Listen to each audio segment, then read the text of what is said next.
I like that perspective because I tend to sit on that side as well. You think it just made it easier to manipulate people? Okay. Okay.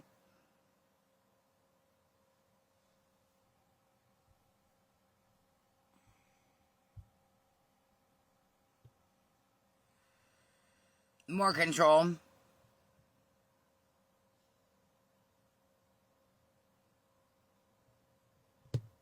All right. Talk radio explosion. Who remembers talk radio? Is anybody in this room old enough to remember talk radio?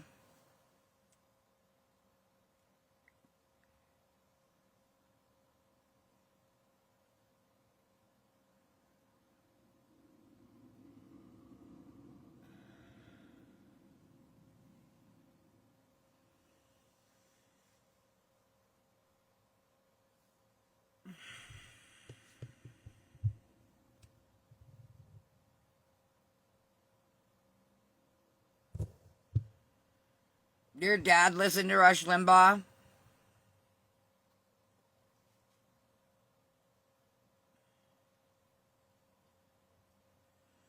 Right after that, talk radio exploded. The repeal of the Fairness Doctrine in 1987 created an opening for a new style of broadcasting, one that didn't have to present both sides of a controversial issue.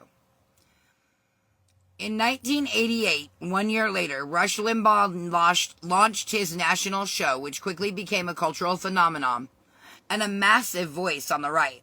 Limbaugh's approach to unapologetically opinionated, often using satire, humor, and sharp rhetoric to connect with listeners. He didn't have to invite opposing voices or keep things neutral anymore. Instead, he built a loyal audience around his own perspective. This formula worked, making his show the most listened to talk radio program in the country, inspiring a wave of imitators who saw that focusing on a single viewpoint could attract millions of devoted followers. As a result, talk radio shifted from being a platform for balanced public debate to a powerful tool for political commentary and activism, with entire stations and networks dedicated to one side of the spectrum. This meant millions of listeners were only hearing one side of the story, reinforcing their beliefs and making it easier for partisan messages to take a hold across the nation. Who remembers early talk radio? Other than Rush Limbaugh, does anyone remember a different host or show after Rush Limbaugh? Did you or your parents ever listen to?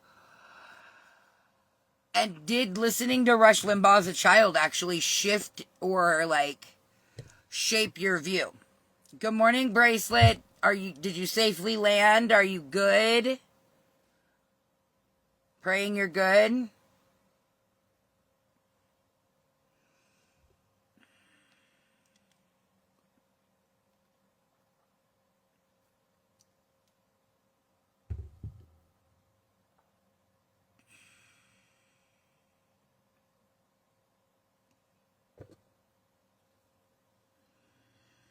You were too young to know what was even being said.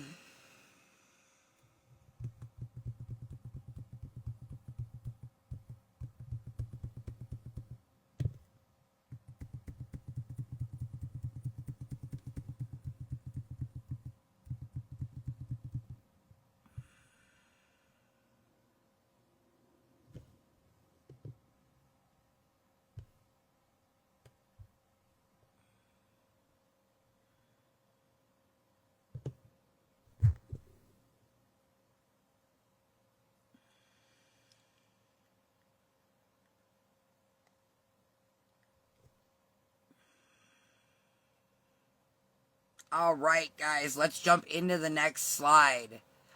From radio to cable news. By the 1990s and 2000s, cable TV followed. Fox News, MSNBC, CNN, they each picked a lane instead of simply delivering headlines. These networks began to develop distinct personalities and editorial voices, deliberately catering to specific segments of the American population. Among right-leaning viewers Fox News positioned itself as a conservative alternative and quickly gained that popularity, while MSNBC took on a progressive tone appealing to those on the left.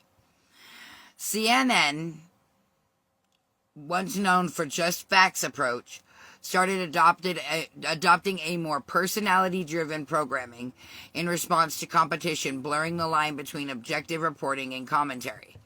Soon, news became entertainment. High-profile anchors and opinion hosts became celebrities, and network leaned into heated debates, dramatic confrontations, and sensational stories to keep viewers engaged. Panel discussions replaced straightforward reporting, and news programs began to assemble talk shows focusing on personalities as much as the issues themselves. This shift was reinforced by the business model of cable news ratings drove revenue. Networks discovered that viewers were more likely to tune in for content that echoed their beliefs and stoked their emotions. As a result, programming was increasingly designed to appeal to confirmation bias, reinforcing viewers' existing opinions, rather than challenging them with opposing perspectives or inconvenient facts. Now, people could choose the news that matched their worldview, not necessarily the objective truth, but the version of reality that felt right to them. That meant that Americans were no longer gathering around a shared set of facts. Instead, audiences fragmented into partisan camps, each consuming media that validated their own perspective. The rise of opinion-based news cable made a significant role in deepening political polarization, making it harder for people to find common ground or agree on basic facts. What channel do you think changed the media the most? CNN, Fox, or MSNBC?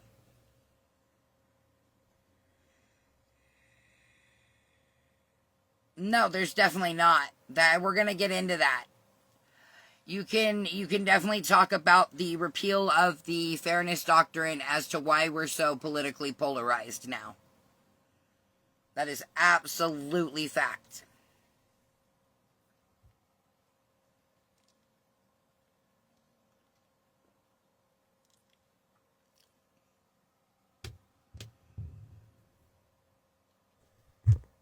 And while you guys are formulating your answer to the question, I'm going to give you my opinion. I think that all three were equally responsible for the division and change in media and in politics and the way they're covered.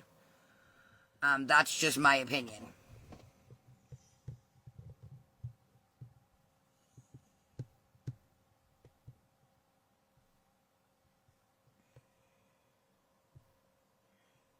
Yep, me and Jessa on that same thought process.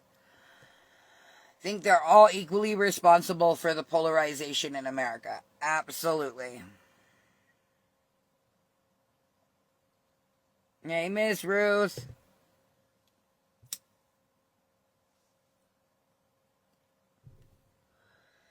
How are you, girlie?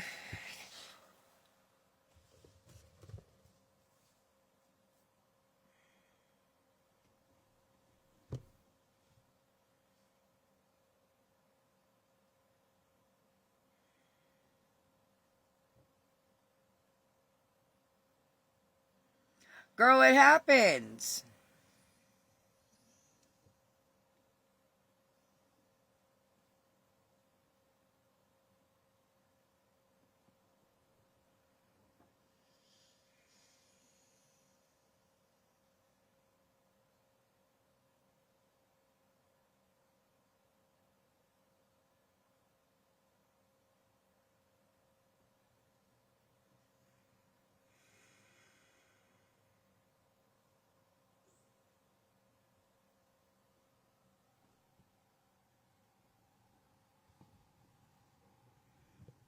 Sorry, I apparently have to move out of Nook's way.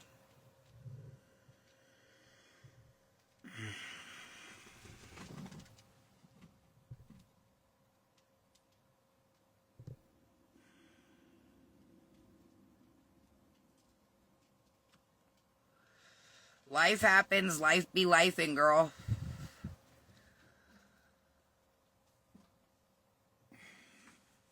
I'm pulling my own. I'm doing really good at school. Kids are doing good. Devin's doing great. All of them driving me up a wall. So, it's just an everyday occurrence in my life.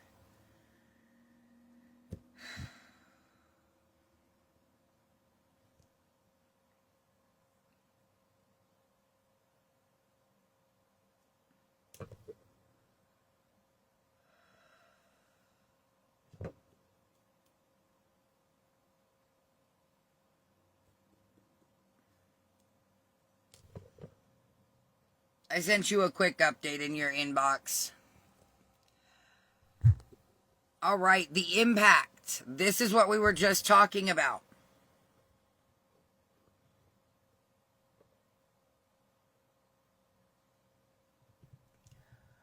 Here's where the real damage showed up. The rise of polarization. We got trapped in echo chambers, only hearing what confirms what we already believe. Misinformation spreads. Only hearing what misinformation spreads. Outrage sells, and trust in media is falling apart.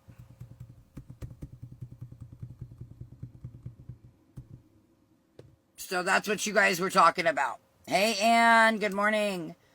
That's what you guys were talking about, was how the rise of polarization.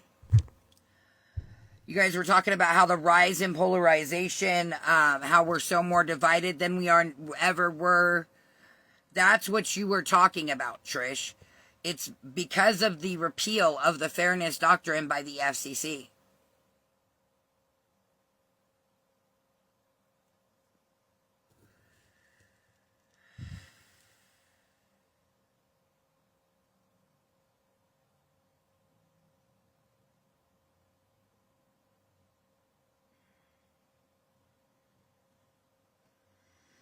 Good morning, Allie Cakes. Good morning, Justin Dabbs. How are you?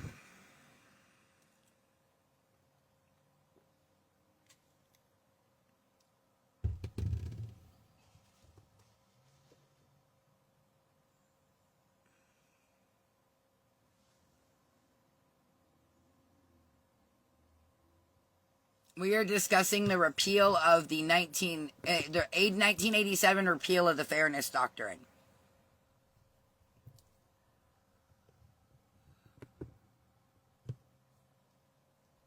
And this is why. I'm going to break it down for you guys. Politics and power. Politicians learn to play the new game. For example, Donald Trump frequently bypassed traditional press conferences, opting instead for direct communication through friendly outlets like Fox News and social media platforms such as Twitter. Similarly, figures like Alexandra Ocasio-Cortez have used Instagram Live and progressive networks like MSNBC to address their supporters without filter. They don't need journalists anymore. They could go directly to their base through friendly media outlets. Media became a weapon, not a watchdog. For instance, during election cycles... Good morning, Casey.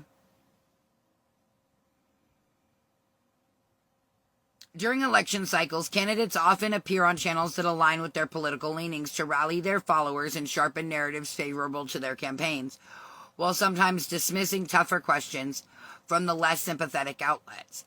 And the result, we lost our shared national reality, the one place where everyone agreed on basic facts. Do you think that politicians today could even survive in a fair media system? So do you think that if the Fairness Doctrine... Let's break that down. Do you guys think that if the Fairness Doctrine was still in place,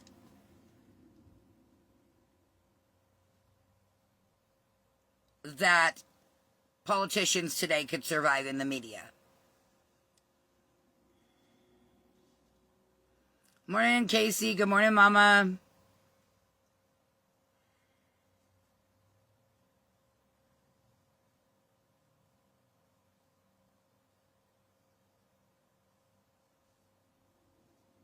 Justice says no.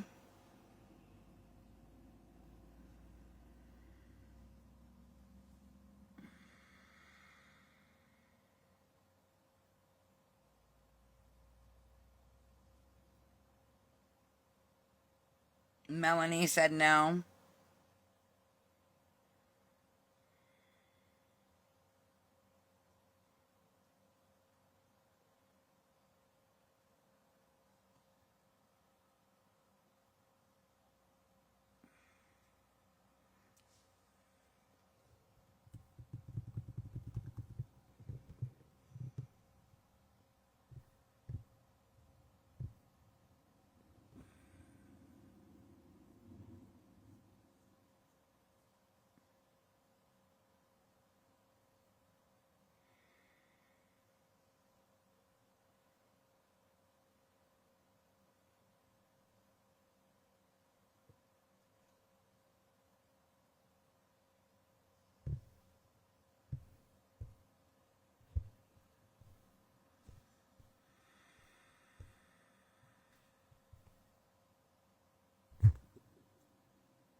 Okay, so the question was, Trish, is do you think that if the fairness doctrine was still in place, could today's politicians survive in media?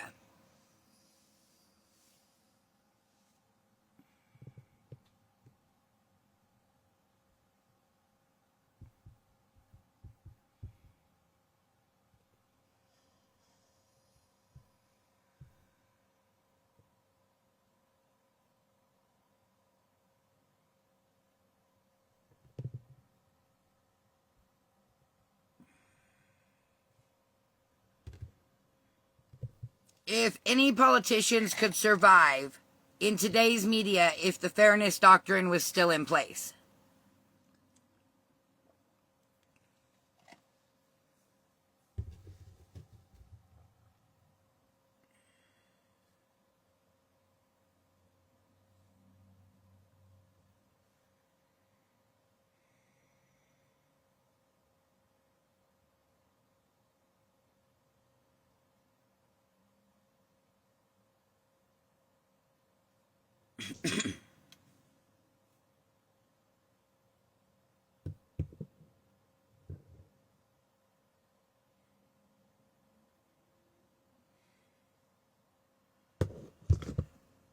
That seems to be the general consensus.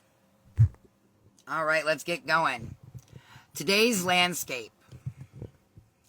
Now, fast forward to today. Social media took what TV started and put it on steroids. Algorithms decide what we see. They know what triggers us: anger, fear, outrage, and they feed us more of it. The fairness doctrine doesn't exist anymore, so the fairness is on us. How many of you try to check both sides of a story before believing it? I do a lot of fact checking myself, actually.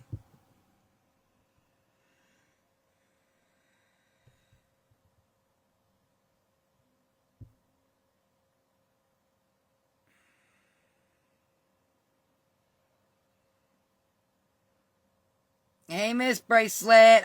Are you good? Everything good?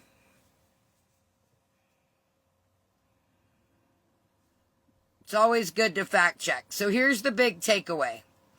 When fairness fades, truth becomes... I want you guys to look at me when I do this, okay? When fairness fades, truth becomes optional. We can't force balance, but we can choose it. I bet. Message me if you need to. We can choose to be fair-minded, curious, and open. The media changed. Our responsibilities didn't.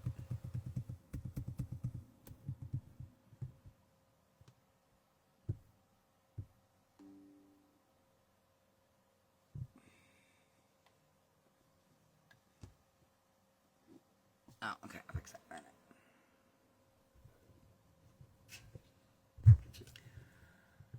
Oh, so I want to ask you, should fairness rules come back? Should we hold media accountable again, or is it on us to filter what we watch? What do you guys think? Should we bring the fairness doctrine back, or is it on us to fact check and source things correctly? What do you guys think?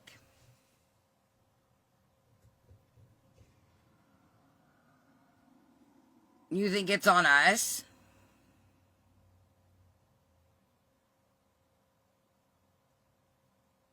Why do you think that? I think we should hold the media accountable. Absolutely. Your integrity and your ethics.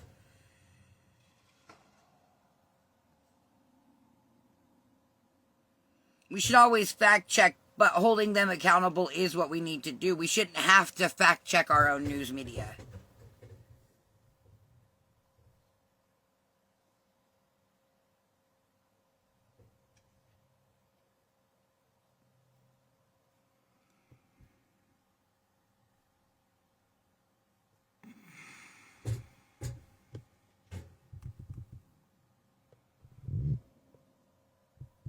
Accountable.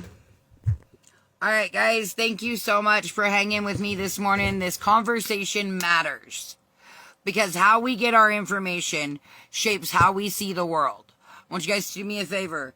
Stay curious, stay kind, and don't let anyone feed you one version of the truth.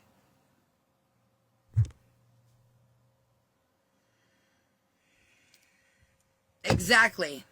Ethics have fallen by the wayside. But y'all, I have a super busy day today. So I am going to jump off here, get myself ready to go. I love y'all. Thank y'all for hanging out. I appreciate y'all so damn much.